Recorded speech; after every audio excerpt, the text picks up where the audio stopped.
Hey friends, what's up? Welcome to my YouTube channel Make the world of mechanical engineering contents. Today we are going to learn new topics of mechanical engineering materials. Let's get started. So in this chapter, we are going to focus on the polymers and advanced materials because we are entering into the polymeric era. So in this chapter, we are going to study about the background of polymers, characteristics of the polymers, structure of the polymers, and different types of plastics. In fact, I can say the classification of polymers and rubbers and recycling process of the polymer. How the polymers or plastics can be recycled, or which type of polymers can be recycled and which type of polymers cannot be recycled. All these things we are going to study in this chapter.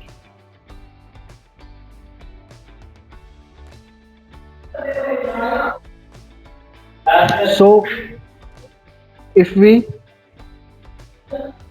talk about the structure, general properties and applications of the polymers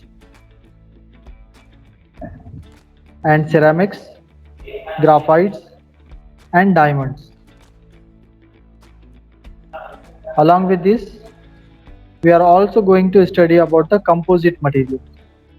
So these are the three different types of non-metallic materials. These are the three different types of non-metallic materials, among which the priority should be given to the polymers only.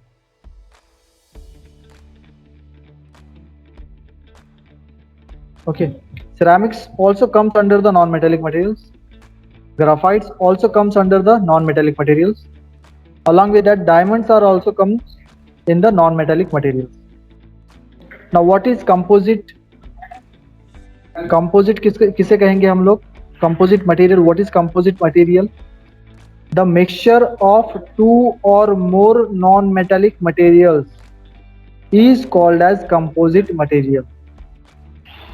The mixture of two or more non-metallic materials is called as composite material.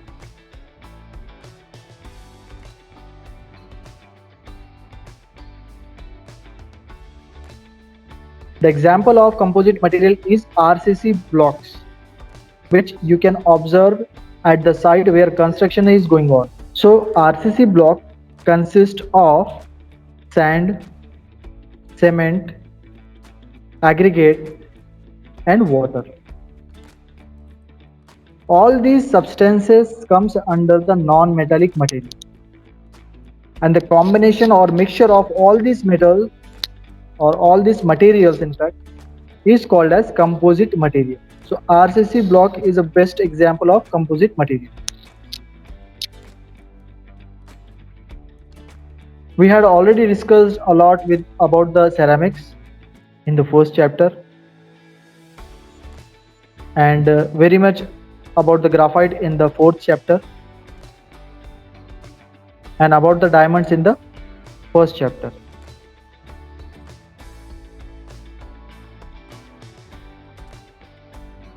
So in this chapter, we are going to focus only on the polymers.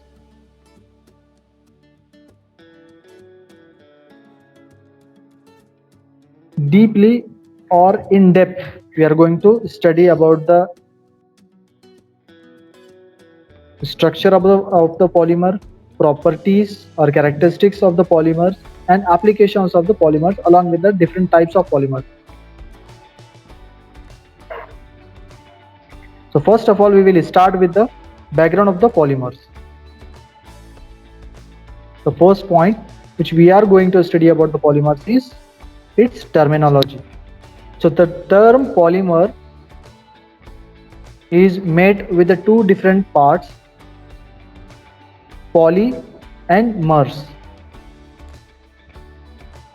The poly means many and mers means units.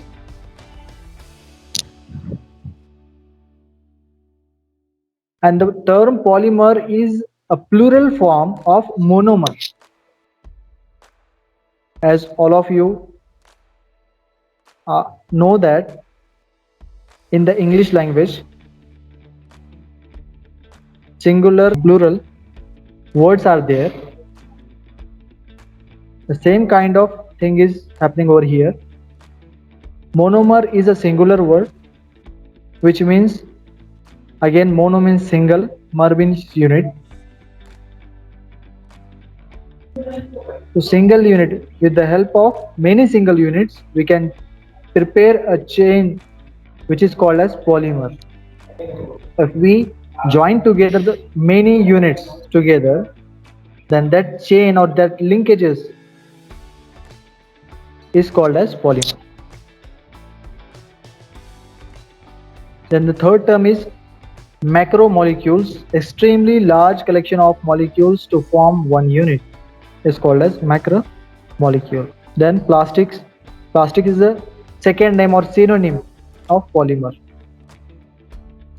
Then synthetic. Synthetic is called as made by artificial process or man-made or prepared in the laboratories artificially. If we are preparing something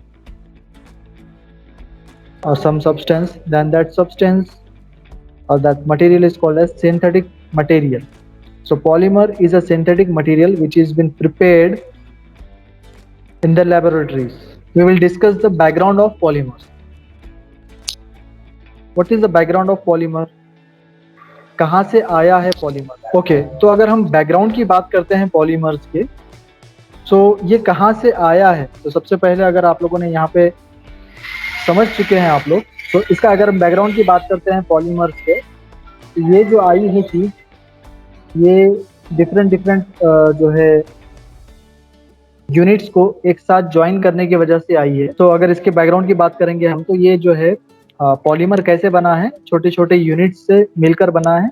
एक chain तैयार की जाती है छोटे छोटे units को मिलाकर, उसको हम लोग पॉलीमर कहते हैं। और वो छोटा यूनिट जो है, इंडिविजुअल यूनिट, उसे मोनोमर कहा जाता है। ठीक है। और माइक्रोमोलिक्यूल किसे कहेंगे हम लोग? Extremely large collection of molecules. बहुत ज़्यादा जो है मॉलिक्यूल्स को अगर हम एक साथ उसको कलेक्ट कर लेंगे, उसको ज्वाइन करेंगे टुगेदर, एक साथ जो है कंबाइन करेंगे उसको, तो ये जो है माइक्रोमोलिक्यूल कहलाएगा।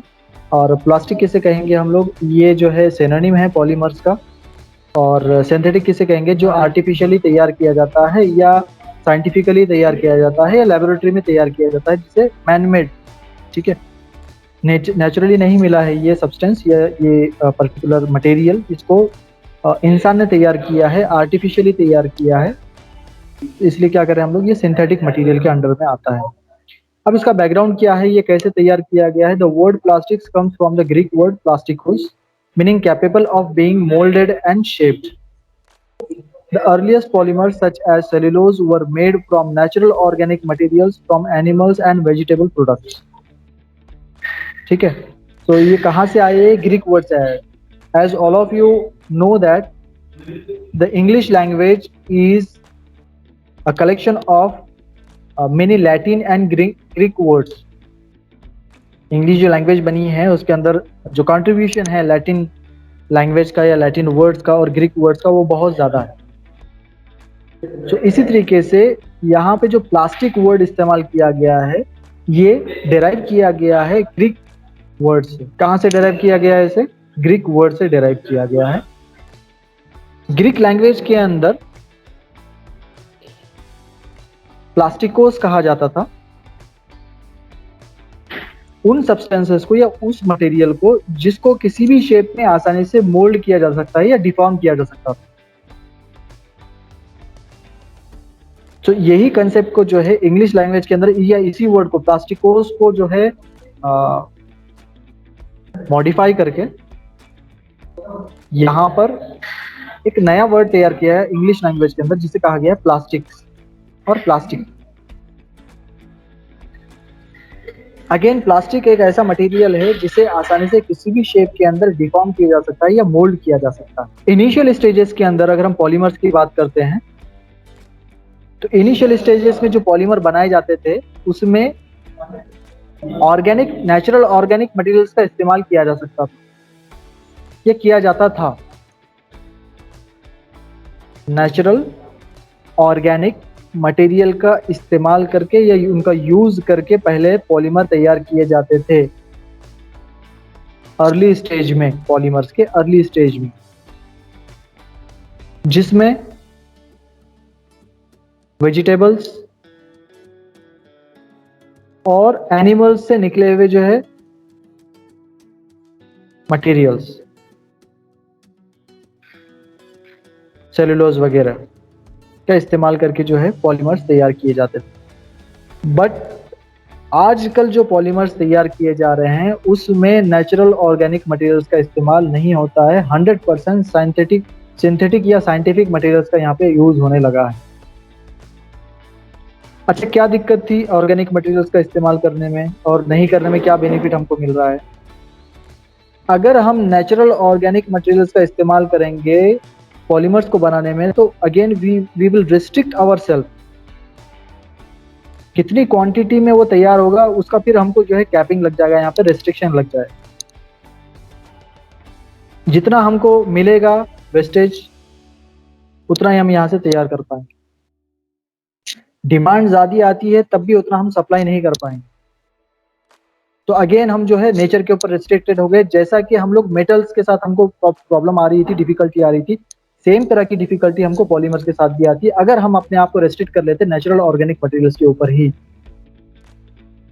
सो इसको ओवरकम करने के लिए क्या किया हम लोगों ने, एक ऐसा मटेरियल या ऐसा सब्सटेंस तैयार किया गया है जिसको 100% जीरो से लेकर 100% तक साइंटिफिकली तैयार किया जाता है, तो लेबोरेटरीज के अंदर तैयार किया जाता है। नेचुरल मटेरियल्स का वहां पे कोई भी इस्तेमाल नहीं रहेगा या ऑर्गेनिक मटेरियल्स का वहां पे कोई भी इस्तेमाल नहीं रहेगा, कोई भी यूज वहां पे नहीं रहेगा।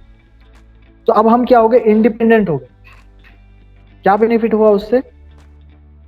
We are totally independent now. हमको नेचुरल प्रोडक्ट्स के ऊपर या नेचर से आने वाली चीजों के ऊपर कोई भी लिमिटेशंस नहीं रहे, हमारी कोई डिपेंडेंसी नहीं रही उसके ऊपर। क्या बेनिफिट मिलेगा उसका? उसका बेनिफिट ये मिलेगा कि अगर हमारी रिक्वायरमेंट या हमारी डिमांड आ जाती है बल्क क्वांटिटी के अंदर, then also we can fulfil the requirement. अब अगर टाइप्स का देखते हैं हम लोग, क्या टाइप है। तो अब यहाँ पे अगर हम इनिशियल स्टेजेस के अंदर या डेवलपिंग स्टेजेस की अगर हम बात करते हैं, इसमें पॉलीमर्स का जो डेवलपिंग स्टेज था, तो शुरुआत कहाँ से हुई है, इनिशियलाइजेशन कहाँ से हुआ है पॉलीमर्स का, उसकी अगर हम बात करेंगे तो बेकलाइट एक टाइप है, पॉलीमर का एक टाइप है बेकलाइट। आपको मैं डिटेल में बताऊंगा इसका क्लासिफिकेशन कि कौन से टाइप्स हैं और बेकलाइट किसके अंदर में आता है। बट यहाँ पे सिर्फ इतना समझ लो कि सबसे पहले जो पॉलीमर तैयार किया गया था वो था बेकलाइट, अर्ली स्टेज के अंदर, अर्ली डेवलपिंग स्टेज के अंदर पॉलीमर्स के। और ये बेकलाइट किसकी मदद से तैयार किया गया था? फॉर्मल्डिहाइड। अब ये थर्मोसेटिंग प्लास्टिक का एक टाइप है। फॉर्मल्डिहाइड क्या है? थर्मोसेटिंग प्लास्टिक का टाइप है। जो अर्ली स्टेज में सबसे पहला जो बना था पॉलीमर वो था बेकलाइट, जो आता है थर्मोसेटिंग प्लास्टिक के अंदर में। वो 1906 के अंदर बना था, ठीक है, ईयर 1906 के अंदर ये बना था। अब ये देखने में कैसा हुआ करता था, तो यहाँ पे कुछ एक इमेजेस आपको नजर आएंगे। पर्स है, एक पुराने जमाने वाला जो है टेलीफोन है, एक गन रखा हुआ है और कुछ एक पीसेस यहाँ पे रखे हुए हैं प्लास्टिक के, ठीक है। So these are the different types of Bakelites during the initial stages और during the developing stage of the polymer.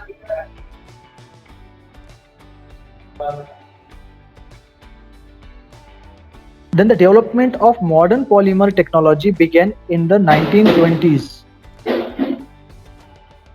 कब से जो है इसका डेवलपमेंट स्टार्ट हुआ है? 1920s से जो है इसका डेवलपमेंट स्टार्ट हुआ है पॉलीमर्स का। अच्छा, पॉलीमर की जरूरत क्यों महसूस हुई है, मतलब पॉलीमर्स का ध्यान या पॉलीमर्स के बारे में कब हम लोगों को लगा कि पॉलीमर्स की जरूरत कब महसूस हुई, हमको पॉलीमर बनाना चाहिए, पॉलीमर एक मटेरियल ऐसा होना चाहिए हमारे पास, इसकी जरूरत क्यों महसूस हुई?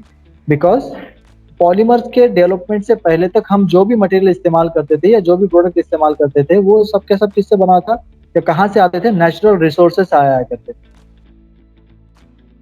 नेचुरल रिसोर्सेज मतलब क्या है? मेटल्स हो गए आपके, चाहे वो फेरस रहे या नॉन फेरस रहे। और ये दोनों ही चीजें, फेरस और नॉन फेरस, ये सब के सब क्या है? नेचर के ऊपर डिपेंडेंट है। हमको जितनी क्वांटिटी चाहिए उतनी क्वांटिटी में अवेलेबल नहीं है। जिस रेशियो से पॉपुलेशन इंक्रीज हो रहा है और पॉपुलेशन के हिसाब से जैसे डिमांड इंक्रीज हो रहा है, उस हिसाब से जो है उसकी रिक्वायरमेंट को फुलफिल करने के लिए यहाँ पर नेचुरल मटेरियल्स एडिक्वेट नहीं है या सफिशिएंट नहीं है। So day by day population increase हो रहा है बट नेचुरल रिसोर्सेज तो उतने ही हैं। तो इसको ओवरकम करने के लिए, इस फैक्टर को ओवरकम करने के लिए हमने से मतलब मेरा जो रेफरेंस है या मैं जो पॉइंट आउट करना चाहता हूँ जो वो है साइंटिस्ट या ह्यूमंस। तो ह्यूमंस को लगा इसको जो है भी फर्दर डेवलपमेंट की जरूरत है इसके अंदर, या फिर एक ऐसा मटेरियल तैयार किया जाए जो आर्टिफिशियली तैयार हो जाए, लेबोरेटरीज के अंदर तैयार हो जाए, नेचर के ऊपर डिपेंडेंसी को कम किया जा सके यहाँ, ताकि पॉपुलेशन का जो रेशियो है उसके हिसाब से जो रिक्वायरमेंट है वो रिक्वायरमेंट फुलफिल की जा सके। So the development of modern polymer technology began in the 1920s. तो ये ध्यान में कब आया ह्यूमंस के, साइंटिस्ट के? 1920s के अंदर ही ये ध्यान में आ गया कि हमारी रिक्वायरमेंट के हिसाब से नेचर के अंदर उतना मटेरियल या उतने मेटल्स या उतने एलिमेंट्स प्रेजेंट नहीं है। हमको एक साइंटिफिक मटेरियल की, साइंटिफिक सब्सटेंस की जरूरत है। ये 1920s में ही ध्यान में आ गया था और तभी से जो है पॉलीमर्स के ऊपर डेवलपमेंट स्टार्ट हो चुका था। तो ऑलमोस्ट एक सेंचुरी गुजर चुकी है जब से इसका डेवलपमेंट स्टार्ट हो गया है। तो हम आजकल जो डे टू डे लाइफ के अंदर जो पॉलीमर्स देखते हैं वो बहुत ज़्यादा डेवलप फॉर्म के अंदर देखते हैं, या बहुत ज़्यादा उसके अंदर जो है इम्प्रूवमेंट हो चुका है। इनिशियल स्टेज में नहीं है वो चीज़, उसके अंदर एक सेंचुरी से जो है डेवलपमेंट चल रहा है।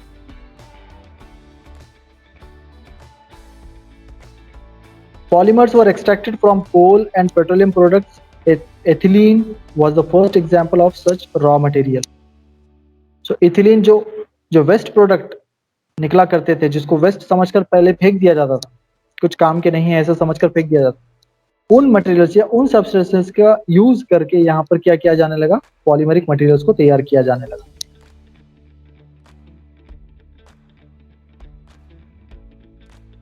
कैरेक्टरिस्टिक्स की अगर हम बात करते हैं पॉलीमर्स के, तो पॉलीमर्स के अंदर क्या है? लार्ज मॉलिक्यूल्स होते हैं और इन लार्ज मॉलिक्यूल्स को कोई भी शेप देने के लिए दो मेथड्स हैं यहाँ पर, या दो पॉसिबिलिटीज हैं। या तो फॉर्मिंग प्रोसेस के थ्रू उसको शेप दिया जा सकता है, या फिर मशीन कास्टिंग प्रोसेस के थ्रू इसको शेप दिया जा सकता है।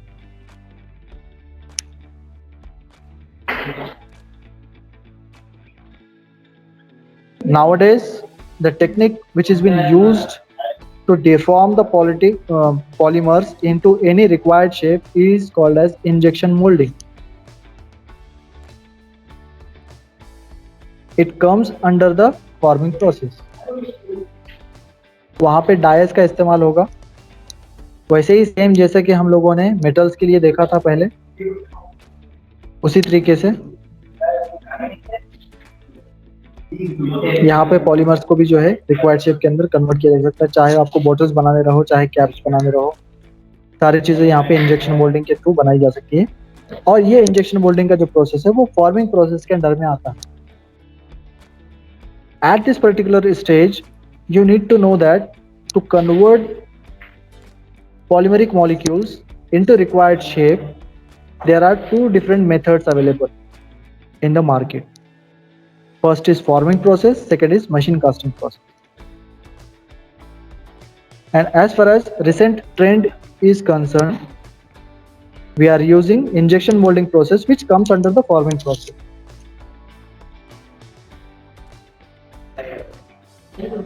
अब यहाँ पे पॉलीमर्स के जो है अपने बेनिफिट्स है, अपने ही एडवांटेजेस है जो दूसरे मटेरियल्स में आपको मिल ही नहीं सकते हैं। So the places where corrosion is a major factor or aesthetics is a major factor in that particular condition or in that particular application, we can prefer polymers over any other material. तो यहाँ पे interior दिखाने की कोशिश की गई है, या डैशबोर्ड दिखाने की कोशिश की गई है एक 4 व्हीलर का, एक कार का। तो आप में से अगर किसी ने देखा होगा बहुत पुरानी कार, फिएट वगैरह की कार अगर आप लोगों ने देखी होगी जो टैक्सी के तौर पे चलती है मुंबई के अंदर, तो वो इंटीरियर जो है ना पहले लकड़ी का बना हुआ करता था, सिरेमिक वहां पे इस्तेमाल किया जाता था। उसकी लाइफ कम हुआ करती थी क्योंकि वुड और जो है सनमाइका की शीट अगर वहां पे इस्तेमाल की जाएगी लकड़ी के ऊपर या प्लाईवुड के ऊपर, तो वाटर के कांटेक्ट में अगर वो आएगा वुड या सनमाइका, तो ऑब्वियसली वो उसका क्या होगा, वहां पे लाइफ रिड्यूस होगी, डैमेज होगा वो। वुड, प्लाईवुड या फिर सनमाइका क्यों इस्तेमाल करते थे वहां पे, ताकि उसके लुक्स को, इंटीरियर को इम्प्रूव किया जा सके, उसके एस्थेटिक्स को इम्प्रूव किया जा सके। तो अब वहां पे डिफिकल्टी क्या थी कि लाइफ उसकी बहुत लिमिटेड हो जा रही है। अभी 4 व्हीलर है, ऑब्वियसली रेनी सीजन में भी वो यूज में रहेगी, तो कहीं से ना कहीं से तो वाटर के कांटेक्ट में आना ही आना है उसको, और जब भी वाटर के कांटेक्ट में आएगी तो उसका जो है इंटीरियर डैमेज हो जाएगा, डैशबोर्ड उसका डैमेज होगा अगर वो लकड़ी का या सनमाइका का बना हुआ है तो। So in this particular example, if we will replace this plywood and Sanmaika with the polymer, we can get even better aesthetics and we can increase the life of the dashboard. Life भी यहाँ पे increase हो रही है और साथ ही साथ क्या हो रहा है, यहाँ पे आपके जो लुक्स है, जो एस्थेटिक्स है, वो भी यहाँ पे इंप्रूव हो रहा है।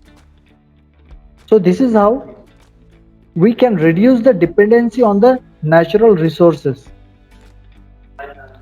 और ऐसा नहीं है सिर्फ नेचुरल रिसोर्सेस को हमको स्किप करना है, ऐसा नहीं है। उसके साथ साथ जो प्रोडक्ट मैन्युफैक्चर किया जा रहा है उसकी लाइफ स्पैन या उसका जो परफॉर्मेंस है वो भी इंक्रीज हो रहा है, वो भी इनहेंस हो रहा है यहाँ पे। तो ये एक एग्जांपल है जिसमें सनमाइका का इस्तेमाल किया गया है, जो आप लोग आपके घर के अंदर बहुत सारे फर्नीचर्स में भी देख सकते होंगे या देखा होगा बहुत सारे लोगों ने। प्लाईवुड के ऊपर जो है सनमाइका की शीट लगाई जाती है जो स्मूथ होता है देखने में और अट्रैक्टिव कलर्स से बनाया जाता है। इसको रिप्लेस किया है भी पॉलीमर्स के साथ। तो nowadays we can see this such kind of dashboard in our cars. इसका लुक भी यहाँ पे इंक्रीज हो गया अभी और एस्थेटिक्स भी इम्प्रूव हो गया है और लाइफ भी इंक्रीज हो गई है। और अगर हम इकोनॉमिक्स की बात करेंगे तो यहाँ पे ये थोड़ा सा एक्सपेंसिव पड़ जाता है और ये इकोनॉमिकल पड़ेगा। ठीक है, तो ओवरऑल कॉस्ट भी यहाँ पे रिड्यूस हो जाएगा। उसी के साथ साथ पहले जो बॉक्सेस वगैरह इस्तेमाल किए जाते थे, स्टोरेज बॉक्सेस, तो वो पहले मेटल के बना करते थे इस तरीके से। यहाँ पर इस इमेज में आप लोग देख सकते हैं। अगर इस टाइप के मेटल बॉक्सेस का हम इस्तेमाल करेंगे तो क्या होगा, बोईसर जैसे एरिया के अंदर या मुंबई जैसे एरिया के अंदर अगर हम मेटल बॉक्सेस का इस्तेमाल करते हैं, स्टोरेज बॉक्सेस का, तो क्या डिफिकल्टी आती है हम लोगों को। तो सबसे यहाँ पे मेजर फैक्टर वो है humidity. The amount of moisture present in this particular geographical area is more, because of which it will deteriorate or it will destroy the material. corrosion होगा यहाँ पर in short, और corrosion की वजह से ये इस बॉक्स की जो लाइफ है, life span will get reduced। और मेटल क्या होता है, हेवी भी होता है, तो उसको कैरी करना थोड़ा सा डिफिकल्ट हो जाएगा अगर बड़े साइज का बॉक्स रहेगा।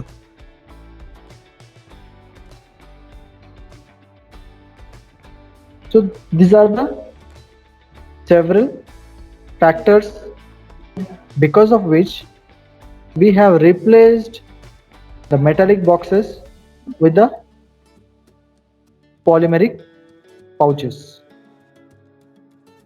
अब यहाँ पे आप देख सक रहे हैं आपके स्क्रीन के ऊपर जो लेफ्ट साइड वाली इमेज है उसके अंदर एक पॉलीमरिक पाउच बताया गया है जो सेम फंक्शंस परफॉर्म कर सकता है जो कि एक मेटालिक बॉक्स परफॉर्म कर रहा था। उसी के साथ साथ इस पॉलीमरिक पाउच के अंदर कोरोजन का कोई चांस नहीं है, लाइफ स्पैन इसका ज़्यादा है, ओवरऑल वेट भी अगर हम देखेंगे वो भी कम है यहाँ पर, और परचेसिंग कॉस्ट और बाइंग कॉस्ट की अगर हम बात करेंगे तो मेटालिक बॉक्स का जो परचेसिंग कॉस्ट रहेगा वो ज़्यादा रहेगा, जबकि पॉलीमरिक पाउच का जो परचेसिंग कॉस्ट रहेगा वो कम रहेगा।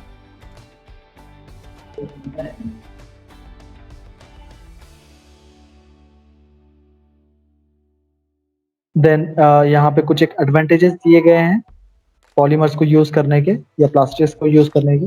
अभी देखो पॉलीमर या प्लास्टिक्स दोनों जो है एक ही चीज के नाम, सिनोनिम है दोनों एक दूसरे के। तो क्या क्या एडवांटेजेस है इसका? सबसे पहला जो एडवांटेज है वो है इसका कॉस्ट।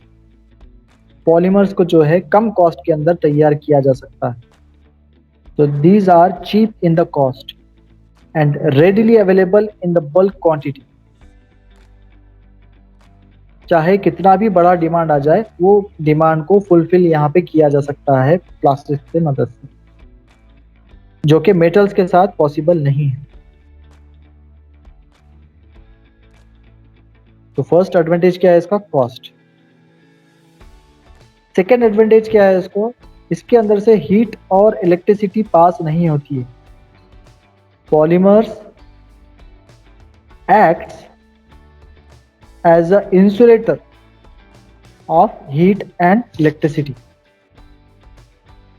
तो जहां पे आपको शॉक रेजिस्टेंट बनाना है, शॉक प्रूफ बनाना है, इलेक्ट्रिकल शॉक प्रूफ कोई कंपोनेंट बनाना है, just like your switch boards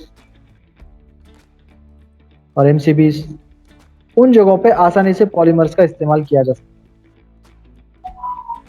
और पॉलीमर से हीट भी पास नहीं होती है। जो हैंडल्स वगैरह रहते हैं ना, आमतौर पे यूटेंसिल्स के ऊपर आप लोगों ने देखा होगा, हैंडल्स के ऊपर स्पेशली पॉलीमरिक मटेरियल लगा हुआ होता है, पॉलीमर लगा हुआ होता है, ताकि हीट का इफेक्ट आपके हैंड को महसूस ना हो या हीट यूटेंसिल से लेकर आपके हैंड तक ट्रांसफर ना हो।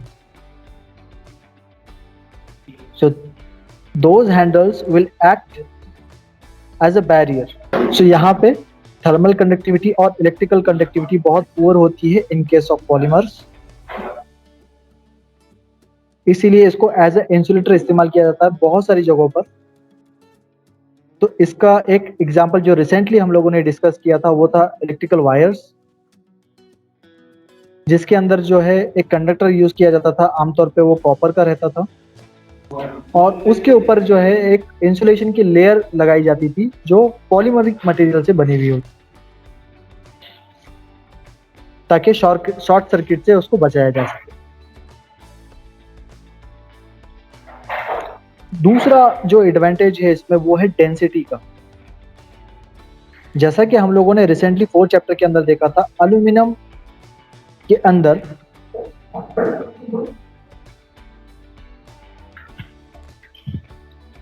Wait per unit area as compared with the iron बहुत कम हुआ करता था। तो अगर हम कंपेयर करते हैं एल्यूमिनियम को आयरन के साथ, तो आयरन का जो वेट रहेगा पर यूनिट एरिया वो बहुत कम रहता है। नाउ अगर हम कंपेयर करेंगे एल्यूमिनियम को पॉलीमर के साथ, तो पॉलीमर का wait per unit area aluminium से भी कम रहेगा। सो लाइट वेट बन जाएगा आपका कंपोनेंट। इजीली जो है आपको अगर ऐसा कोई कंपोनेंट बनाना है जिसको आप मोबिलिटी देना चाहते हो, एक जगह से दूसरी जगह लेकर उसको घूमना चाहते हो, तो उन जगहों पर polymeric materials are the most suitable material. अच्छा चलो, लो डेंसिटी हो गई तो इसका मतलब ऐसा है क्या कि इसकी स्ट्रेंथ कम हो जाएगी? ऐसा नहीं होगा। लो डेंसिटी होने के बावजूद पॉलीमर्स के अंदर स्ट्रेंथ टू वेट रेशियो जो होता है वो हाई होता है, ज्यादा रहता है। डेंसिटी कम रहेगी बट वहां पे स्ट्रेंथ आपको अच्छी मिलेगी।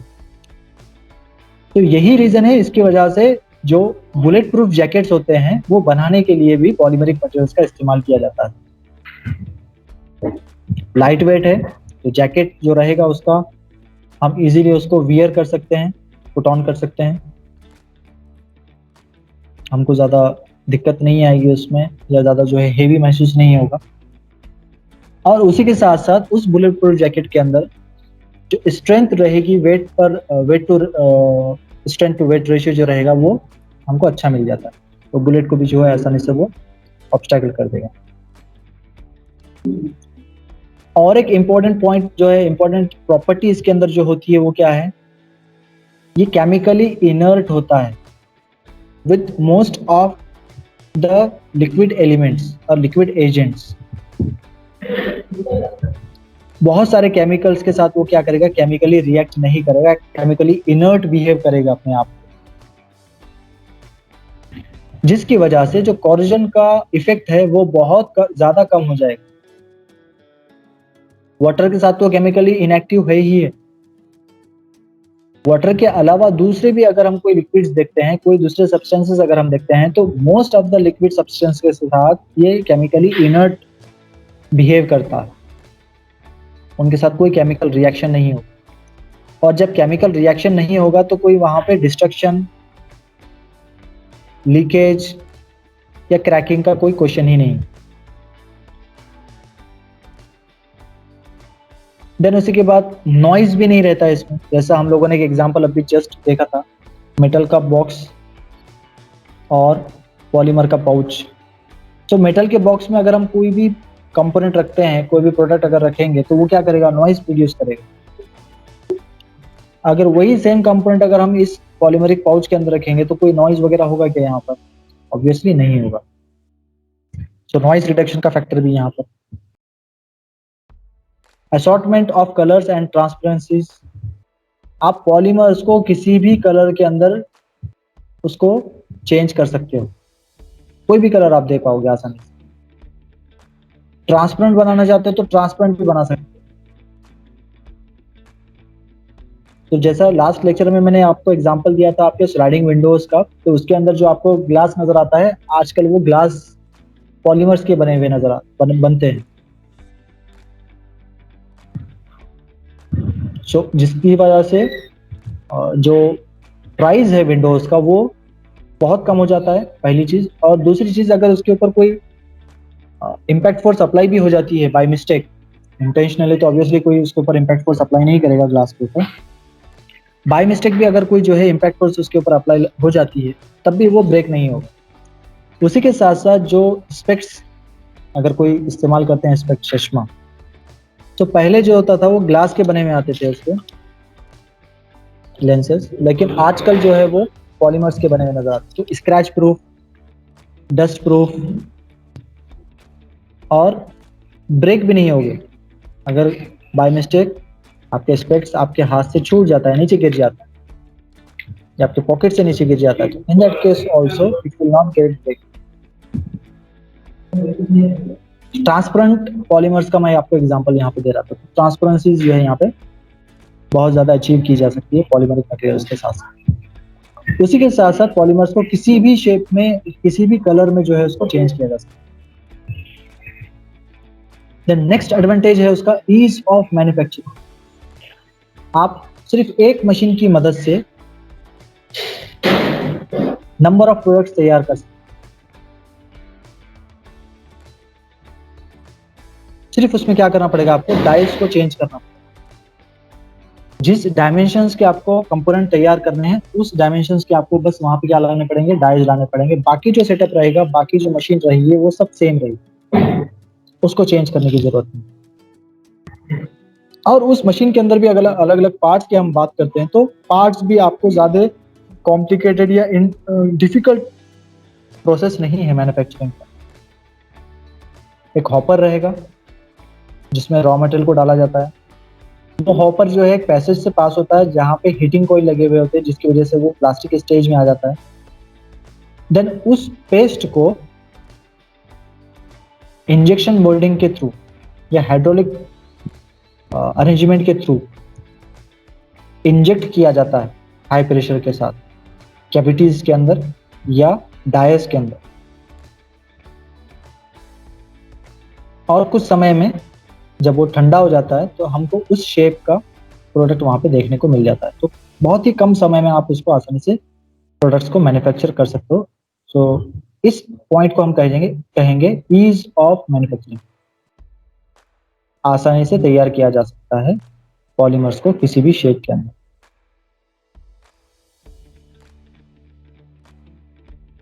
अभी इंजेक्शन मोल्डिंग करने के बाद उसमें सरफेस को स्मूथ बनाने के लिए दूसरे जो है हीट सरफेस ट्रीटमेंट्स करने की जरूरत नहीं है, जैसा कि हमने मेटल्स के अंदर देखा था।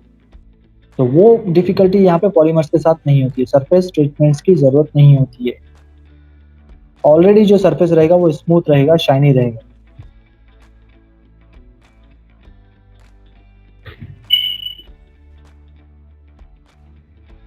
अब ये जो पॉलीमर्स है आमतौर पे कौन से फॉर्म्स में अवेलेबल होता है, कौन से शेप्स में या कौन से प्रोडक्ट्स के तौर पे अवेलेबल होता है। ट्यूब्स के फॉर्म में होता है, फिल्म्स के फॉर्म में होता है, शीट्स के फॉर्म में होता है, प्लेट्स के फॉर्म में और रॉड्स के फॉर्म में होता है। और हम लोग रेस्ट्रिक्टेड नहीं है सिर्फ इन फॉर्म्स के ऊपर, इसके अलावा भी बहुत सारे और दूसरे भी फॉर्म्स हैं जिसमें ये अवेलेबल होता है। तो यहाँ पे देखो लेफ्ट साइड में आप देख सकते हैं, यहाँ पे अलग अलग एग्जाम्पल्स बताए गए हैं, यहाँ पे अलग अलग एप्लीकेशंस बताए गए हैं। यहाँ पर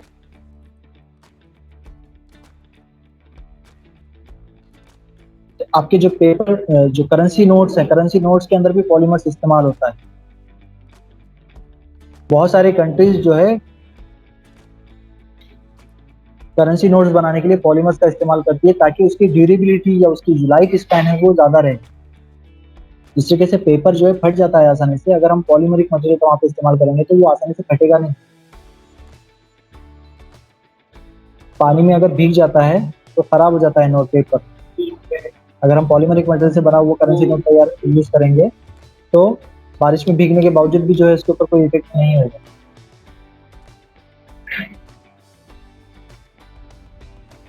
पाइप्स बनाने में इस्तेमाल हो रहा है, और भी जो है अलग अलग यहाँ पे एग्जाम्पल दिए गए।